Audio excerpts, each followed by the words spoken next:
तो आज की क्लास में हम पढ़ेंगे कक्षा 11 से मियां नसरुद्दीन। इसके लेखिका कृष्णा सोबती जी हैं। तो थोड़ा इनके बारे में देखते हैं कि इनका जन्म जो है 1925 गुजरात, जो वर्तमान में पाकिस्तान में पहुंच गया है, वहां पर हुआ था। इन्हें बहुत सारे सम्मान, साहित्य अकादमी सम्मान, हिंदी अकादमी का सलाह का सम्मान, साहित्य अकादमी की बहुत सारे सम्मान जो हैं इन्हें मिले हैं। हिंदी कथा साहित्य में कृष्णा सोबती का विशिष्ट स्थान है। वे मानती थी कम लिखना और अच्छा लिखना, सुंदर लिखना और ऐसा लिखना जो जिसके लिए सब प्रेरित करें। तो इस पाठ में मियां नसरुद्दीन सब चित्र हम हसमत नामक संग्रह से लिया है। इसमें खानदानी नानवाई मियां नसरुद्दीन के व्यक्तित्व, रुचियों और स्वभाव के सब चित्र खींचा गया है।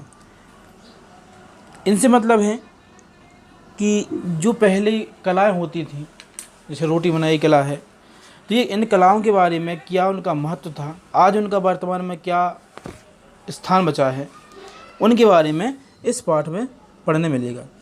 तो मियां नसरुद्दीन अपने मसीहाई अंदाज में रोटी पकाने की कला में और उसे अपनी ख़ानदानी महारत को बताने में वे ऐसे इंसान का भी प्रतिनिधित्व करती हैं जो अपने पेशे को कला का दर्जा देते हैं और करके सीखने का असली हुनर भी मानते हैं। तो चलिए शुरू करते हैं। साहिबो, एक बार क्या होता है कि ये घूमने जाते हैं, तो घूमने जाते जाते उस स्थान पहुंच जाते हैं जहां पर ये मियाँ का वो रहता है, जहाँ पर ये खाना बनाते हैं, रोटियां बनाते हैं, उस स्थान पर पहुंच जाते हैं। ठीक है। साहिबों उस दिन अपन मटिया महल की तरफ ना गुजर जाते तो राजनीति, साहित्य और कला के हजारों हजार मसीहों के धूम धड़क्के में नानवाइयों के मसीहा मियां नसरुद्दीन को कैसे तो पहचानते और कैसे उठाते लुप्त उनके मसीही अंदाज का। तो ये कहते हैं अगर उस तरफ ना गए होते तो कैसे निकालते वहाँ पर, ये कैसे रोटी बनाते हैं। हुआ यह कि हम एक दोपहरी मतलब दोपहर का समय जाम मस्जिद के आड़े पड़े मटिया महल के गड़ैये मोहल्ले में और निकल गए। ठीक है। तो गड़ैये मोहल्ले में निकल गए। एक निहायत मामूली अंधेरी सी दुकान पर पटापट आटे के ढेर सनते देख ठटके। वहाँ पर जब आवाज़ आती है रोटियों की बनाने की, तो वहाँ पर ये ठटके से मतलब रुकी और सोचे पड़ गए। सोचे सवैयों की तैयारी होगी। सोचा कि सवैयों को टाइम चल रहा है तो सवैयाँ बनाने की तैयारियां हो गई होगी। पर पूछने पर मालूम हुआ कि खानदानी नानभाई मियां नसरुद्दीन की दुकान पर खड़े हैं। तो उन्हें पूछने पर मालूम चला कि तो मियां की दुकान है। मियां मशहूर हैं 56 किस्म की रोटियां बनाने में, और वो मियां जो हैं 56 प्रकार की रोटियां बनाने में मशहूर हैं। हमने जो अंदाज झांका तो पाया मियां चारपाई पर बैठे बीड़ी का मज़ा ले रहे थे। वो बीड़ी पी रहे थे और बीड़ी का मज़ा ले रहे थे। मौसमों की मार पर पका चेहरा, 12 मौसम और उम्र का जो पका चेहरा है, आँखों में काइयाँ, भोलापन और पेशानी पर मजे हुए कारीगर के तेवर। हमें ग्राहकों को समझ मियाँ ने नज़र उठाई और फरमाइए। उन्होंने जो लेखक थे उनको देखकर सोचा ग्राहक कोई आया है, तो ग्राहकों को समझकर कहा कि फरमाइए।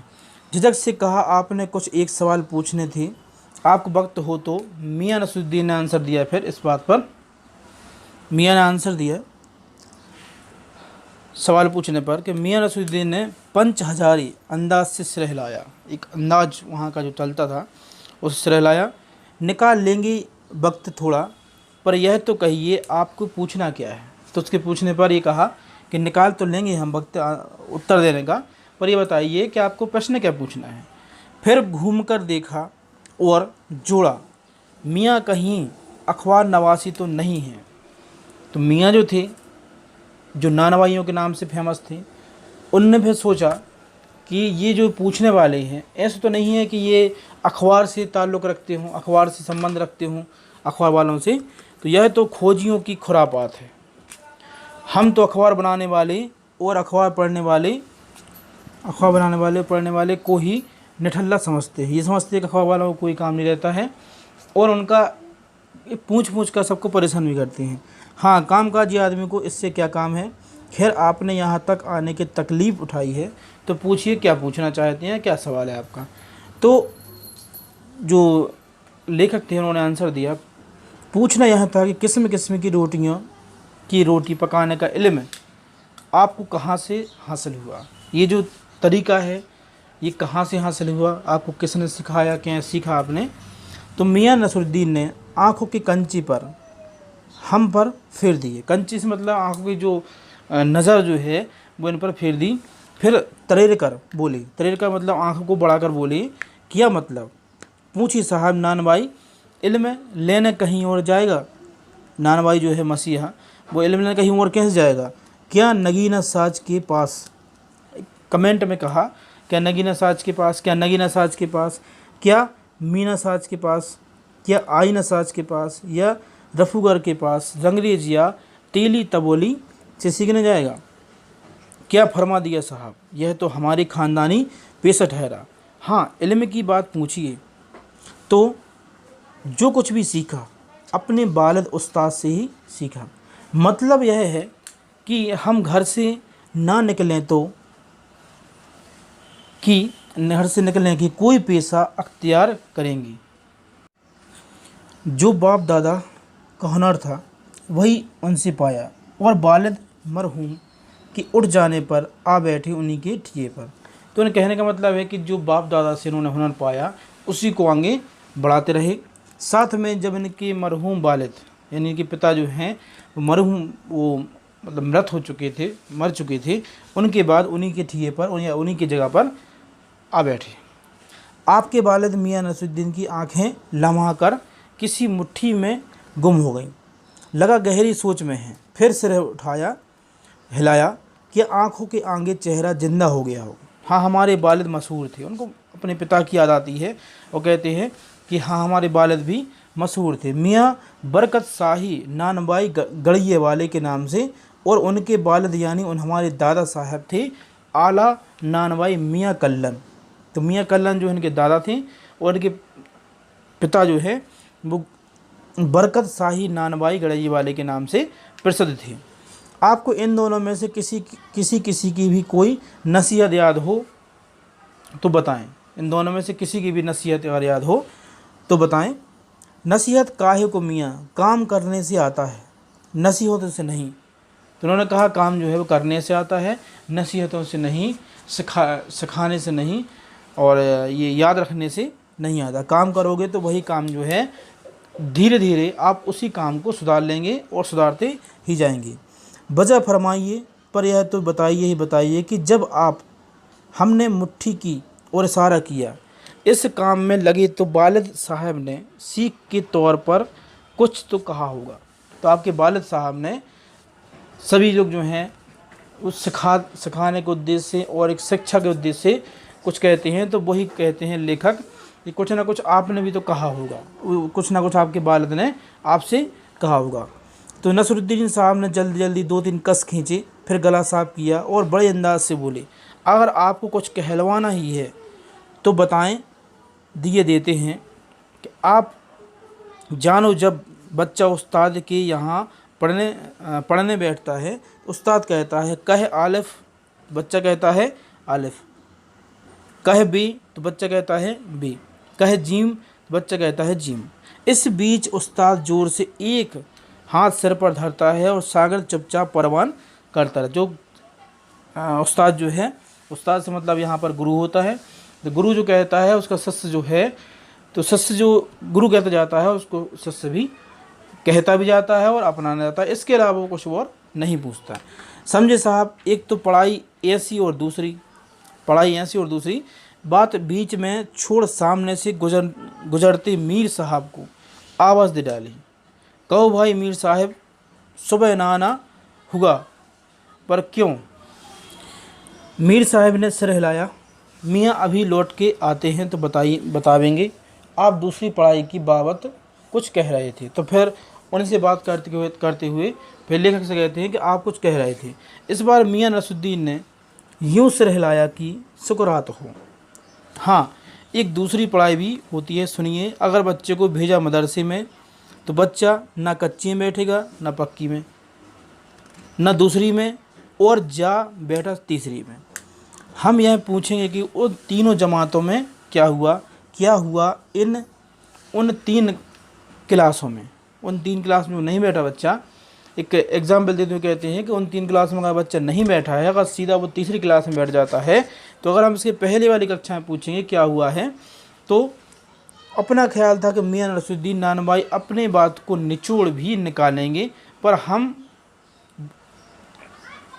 वह हम ही पर दागते रहे। आप भी बताइए उन 3 जमातों में हुआ क्या। तो यह बात मेरी समझ के बाहर थी कि इस बार शाही नानवाई मियां कल्लन के पोते, यानी जो मियां नसरुद्दीन हैं वो कल्लन उनके दादा का नाम था, उनके पोते अपने बचे खुचे दांतों से खिलखिलाकर हंस दिए। मतलब मेरा क्या साफ ना था? लो साहब वो अभी साफ हुआ जाता है, ज़रा सी देर को मान लीजिए। हम बर्तन धोने ना सीखते, हम भट्टी बनाना ना सीखते, भट्टी को आँच देना ना सीखते, तो क्या हम सीधे नानवाई का हुनर सीख जाते? तो ये कहना चाहते हैं कि अगर हम ये चीज़ें ना सीखते तो सीधा अगर हम बात की जाए हुनर की, तो हुनर नहीं सीख पाते। जब तक हम उसकी, जैसे रोटी बनाना सीखना है तो बर्तन साफ़ करना भी सीखना पड़ेगा, चूल्हा जलाना भी सीखना पड़ेगा, ठीक है, आँच कैसी होती है वो भी देखना पड़ेगा। तो मियां नसरुद्दीन हमारी ओर कुछ ऐसे देखे कि उन्हें हमसे जवाब पाना हो। फिर बड़े ही मंजीर अंदाज से कहा, कहने का मतलब साहब यह है कि तालीम भी बड़ी चीज़ होती है। सिर हिलाया, हे साहिब माना। मियां नसरुद्दीन जोश में आ गई और हमने ना लगाया तो खोमचा तो आज क्या यही बैठे होते।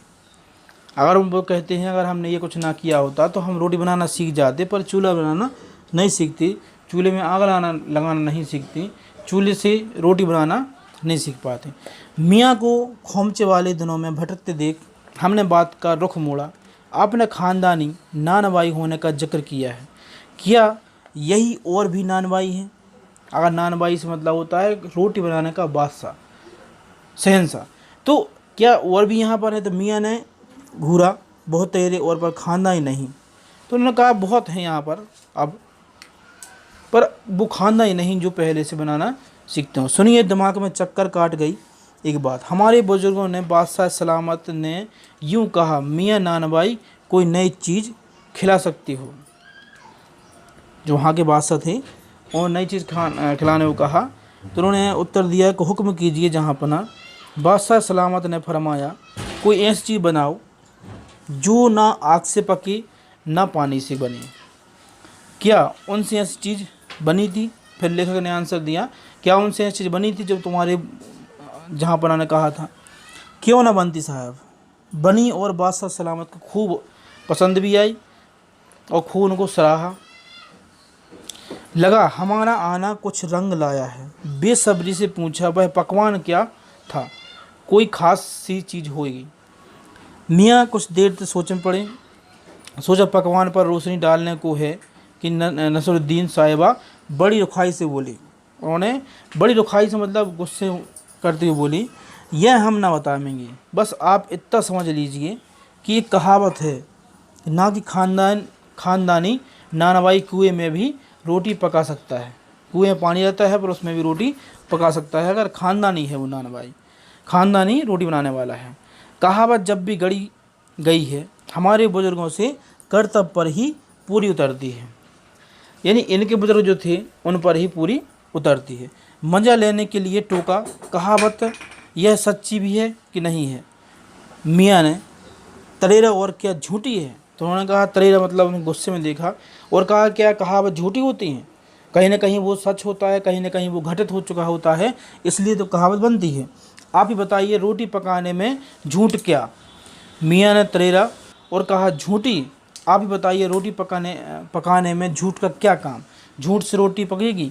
क्या पकती देखी है कभी? रोटी जनाब पकती है आँच से, समझें और उसको समझ लीजिए। तो कवि ने फिर सिर हिलाया और कहा कि ठीक फरमाते हैं। इसी बीच मियाँ ने किसी और को पुकारा, मियाँ रहमत इस वक्त किधर को? तो जो रास्ते में ये मटिया महल खोला हुआ था। तो वहाँ जो रास्ते में आने आने वाले हैं उनको, जो मियाँ को जानते थे, उनको बीच में ऐसे पुकार पुकार कर उनसे भी बोलते हैं, अरे वह लौंडिया ना आए रुमाली लेने, साह को शाम को मंगवा लीजिए। तो मियाँ इस बात को आपको बताने में जहमत उठानी पड़ेगी कि मियाँ ने एक और बीड़ी सुलगा ली थी। इतने में जब प्रश्न होते हैं तो मियाँ ने और बीड़ी सुलगा ली। बीड़ी पीने की उनकी ऐसी आदत रहती है।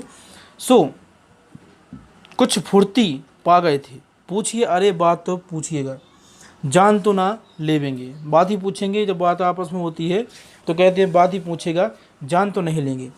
उसमें भी अब क्या देर, 70 के हो चुके हैं। अगर मियाँ कहते हैं कि 70 के हो चुके हैं, अगर जान भी लेंगे तो उसमें क्या देर। फिर जैसे अपने से ही कहते हो, वालिद मरहूम को कूच किए 80 पर, तो क्या मालूम हमें इतनी मोहलत मिले ना मिले। तो अपने को कहते थे कि उनके वालिद जो, उनके पिता जो हैं, वो 80 की उम्र में ईश्वर की प्राप्ति हुई, या ईश्वर तो वहाँ पर मरे। तो कहते हैं कि हो सकता है कि हम उतनी उम्र तक भी ना पहुँच पाएँ। इस मजमून पर हमसे कुछ कहते ना बनाया, तो कहा अभी यही जानता था कि आपके बुजुर्गों ने शाही बावर्ची खाने में तो काम किया ही होगा। तो मियाँ ने बेरुखी से टोका, वह बात तो पहले हो चुकी है, उस बात को अब क्यों पूछ रहे हो तो चुकी साहब, पर जानता यह था कि दिल्ली के किस बादशाह ने यह आपके बुजुर्ग काम किया करते थे। अगर आपके बुजुर्ग काम करते थे तो कौन से बादशाह के साथ काम किया करते थे। अजी साहब क्यों बाल की खाल निकालते हो। तो मियाँ ने उत्तर दिया कि क्यों बाल की खाल निकालते हो, कह दिया ना कि साहिबा बादशाह के यहाँ काम करते थे, सो क्या काफ़ी नहीं है, इतना कहना काफ़ी नहीं है।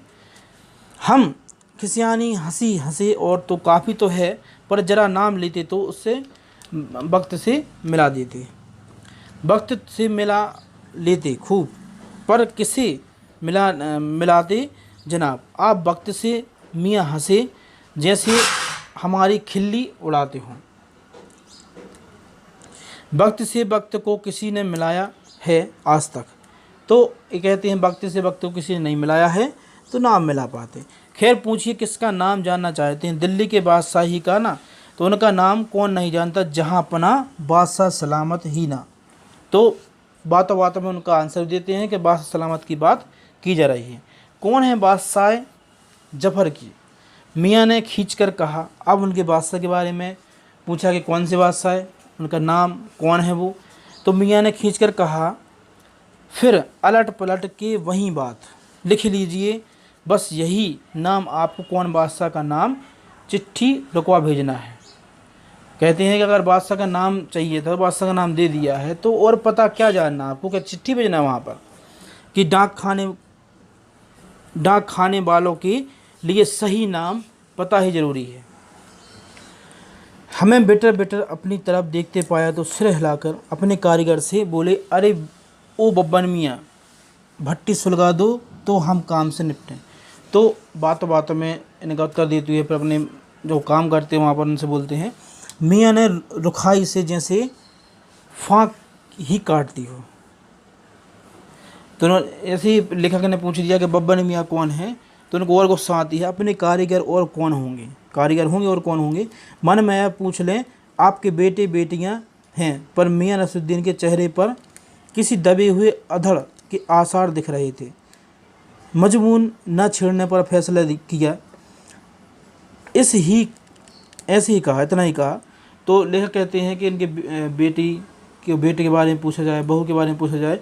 तो उन्होंने सोचा कि ये गुस्से से में हैं, तो उनसे फिर नहीं पूछा और उस बात को वहीं छोड़ दिया। खाली शागिर्द ही नहीं साहब, गिन के मजूरी देता हूँ, 2 रुपये मन आटे की मजूरी, 4 रुपये मन मेंदे की मजूरी। तो उन्होंने कहा ये कारीगर कौन थे। तो कारीगर जो है काम करने वाले होते हैं, उन्होंने कहते हैं कि उनको कैसे मजूरी देते हैं। तो ये मजूरी देने का बताते हैं। ज़्यादातर भट्टी पर कौन सी रोटियाँ पका करती हैं। तो मियाँ को अब तक इस मजमून में कोई दिलचस्पी बाकी न रह गई थी, फिर भी उसे छुटकारा पाने के लिए बोले। इस मजमून यानी इस जो लेखक आए थे उनसे कोई उनको दिलचस्पी नहीं थी। उसके बाद भी उन्हें भगाने के से या छुटकारा पाने के से बोले बाकर खानी, सील माल, तापतान, बेसनी, खमीरी, रूमाली, गाँव, दीदा, गाजीबान, तुनकी। फिर तेवर चढ़ा हमें घूर कर कहा, तुनकी पापड़ से ज़्यादा महीन होती है। महीन, हाँ, किसी दिन खिलाएंगे आपको। एक एक मियाँ की आंखों में आगे कुछ कौंध गया, एक लंबी सांस भरी और किसी गुमशुदा याद को ताज़ा करने को कहा। उतर गए वे ज़माने और गए वे कद्दान जो पकाने खाने की कद्र किया करते थे। अब इतना बात होने के बाद मियाँ को वास्तव में जो उनको परेशानी हो रही है वर्तमान में, उस परेशानी पे आते हैं कि एक ज़माना था कि लोग खाने के शौकीन थे, समय के शौकीन थे। आज देखा जाए तो आज बहुत अंतर आ चुका है। बेगर कद्दान जो पकाने के कद्र करना चाहते थे, मियाँ अब क्या रखा, निकाली तंदूरी से और निकली और हजम की। तो ये अपने पर दर्द को बताते हैं कि पहले का ज़माना ऐसा था कि कद्र करने वाले भी थे, साथ में कलाई करदी होती थी, लोगों के पास समय होता था। आज जो है, आज होटलों में एक जब रोटी बनाते हैं या कुछ भी खाने जाते हैं तो उनके लिए उससे आसान तरीके से वही चीज़ मिल जाती है। पर इससे जो ख़ानदानी या जो बहुत समय से बनाते आ रहे हैं उन पर प्रभाव पड़ता है। उनके लिए ना रोज़गार मिलता है और उनकी उस कला की कद्र अब नहीं होती। एक समय था जब कला की कद्र होती थी। खाना अगर खाने जाते थे तो उन 2 घंटे का समय निकाल कर जाते थे। आज अगर जाते हैं तो उनके लिए 10 मिनट होते हैं कि 10 मिनट में हमें बना दीजिए। तो ऐसी मशीनें भी आ चुकी हैं, ऐसे बनाने वाले भी हो चुके हैं कि जो उनको उतने समय में भी तैयार कर देते हैं। ठीक है।